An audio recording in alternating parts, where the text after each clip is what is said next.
Okay, mga kabutcher. Mga gusto pala maging butcher dyan sa Pilipinas ngayon na gusto mag-apply, tuloy nyo lang mga kabutcher. Yung magiging trabaho nyo, ganito lang. Kaya easy lang.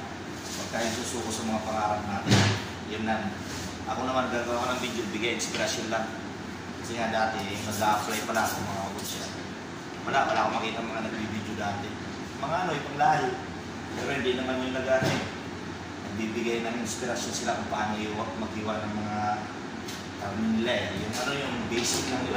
Nasaan? George, marami. Kasi taka lang, makikay lang. Wala nito, bago lang. Sige. Sabi tayo nga, grabe, kaya mahirap din.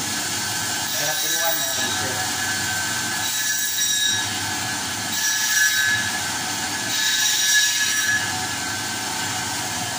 Kaya kayo mga Pilipino rin, mahirap din magtulong. Pag-ibang lahi din, magtulong sa nila. Itawapin ka lang. Pero pag medyo marunong ka na mag-arali, okay lang, matutunan mo sila mga kabutcher. Kaya yung mga bago pa lang, tuloy nyo lang yung mga bago pa lang na nahirapan. Kayong huwag kayong mag-ano ba, isang buwan, 2 buwan, lahat ng bahay, tutunan lahat natin yung mga kabutcher. Tayo pa mga Pilipino, mga fast worker. Fast worker, fast learner pa, di ba? Kaya hindi pwede tayong susuko-suko agad. Yun lang, bigay tayo ng inspirasyon. Sa amin, ginagawa kong video na ito para sa mga bago, para malaman nila kung ginagawa namin dito. Wala dito sa bansang Middle East. Halos ganito lang yung mga iyo kasi karamihan sa dito tupa. Kung nakikita nyo sa video ko, paulit-ulit lang araw-araw, paulit-ulit na mga video.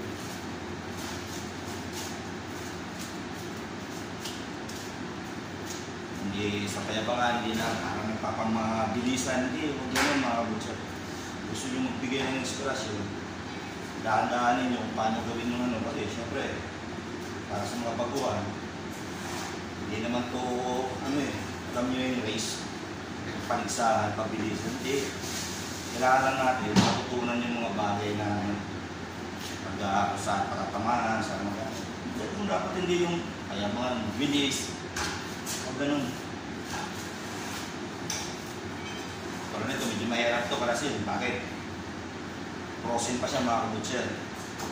Kasi yung chiller ngayon, malamig na masyado. Chilled siya, pero hindi siya talaga totally frozen. Kaya medyo matigas-tigas yung karne. Kaya mahirap karas-karasin siya. Pero pag sanay ka na, basic na lang yun mga kabutcher. Kaya nga, lahat ng bagay, dapat sanay ka.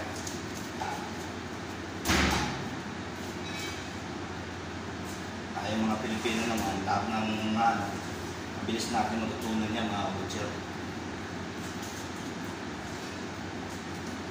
Kami papagawa sa akin, pagpag-aralan mo niya. Ito naman tutupa ito ng New Zealand, ang quality nito mga kabutcher. Shout out pala ng mga butcher ng New Zealand. Lalo na yung mga nasa katrabaho sa Silver Farm Company. Galing sa inyo ito mga butcher.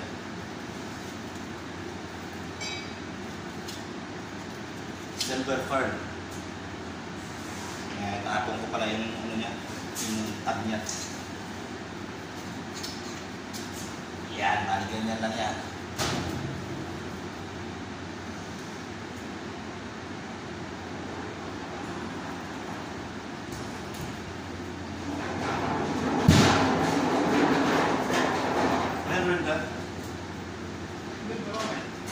Pero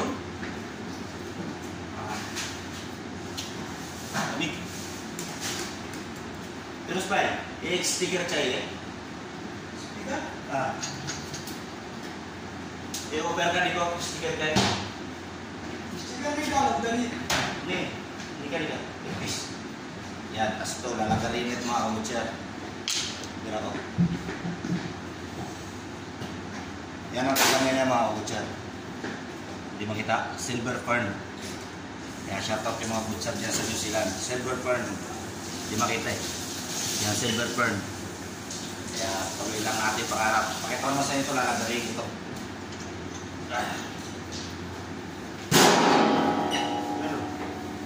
Meron.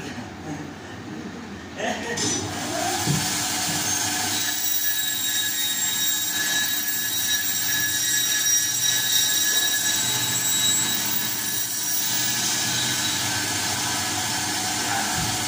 leg natin ito. Kalam, pas kalam. Assalamualaikum kalam. Assalamualaikum. Ente jadid kalam. Jadi. Ayan. Halo? Halo? Ayun, ibig sabihin nung bago lang siya mga kabutser.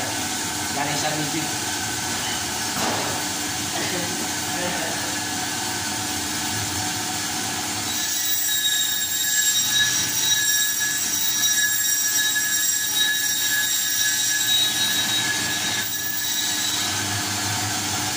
Yan, natin ito mga kabutser.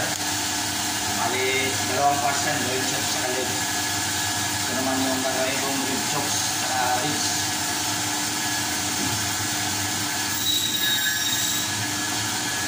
Ito yung neck.